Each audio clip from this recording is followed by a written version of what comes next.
We live in a world, a scientific world, which is completely disconnect from the old world.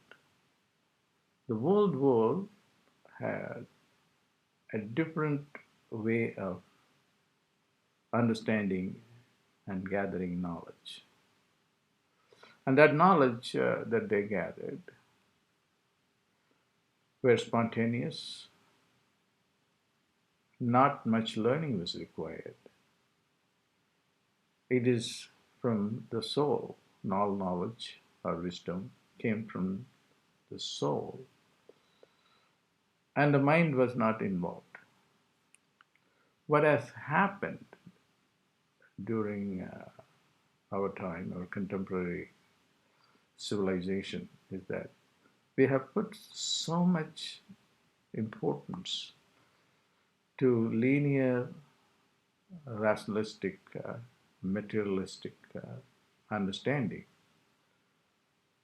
and we have dumped the old way of learning.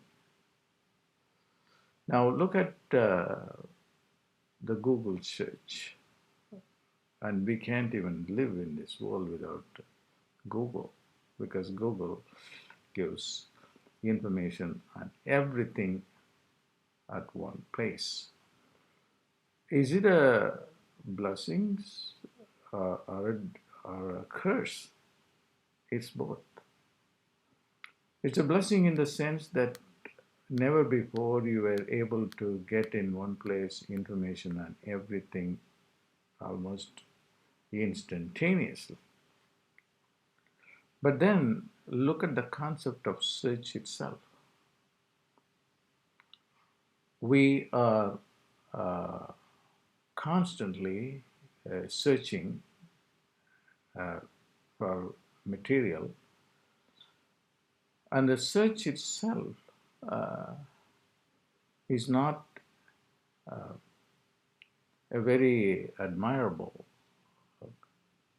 quality, because search implies groping in darkness.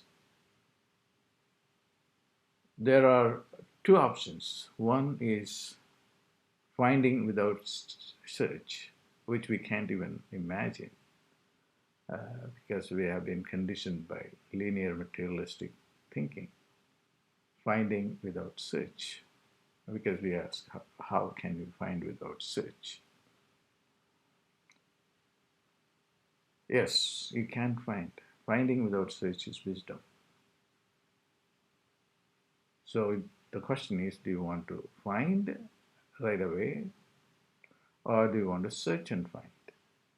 And of course, it's wise to find right away whatever we want, and then the search is not needed, and it's a waste of time.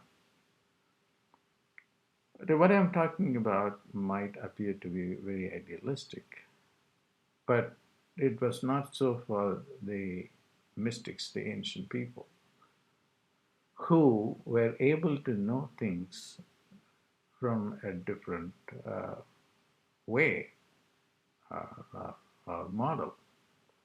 I'll give you an example. I was in India, and then I sent some money to a priest in a village temple, and the priest used to uh, channel a village god, and then he would predict things, um, and then more often what you can come across in a village context is that somebody uh, may have stolen somebody's cow mm, or, or a bull uh, or a goat, or sometimes even a chicken. And then the villager will come and ask who stole it. And the channel would, the priest would channel the god, and then will give him the answer. It is this guy who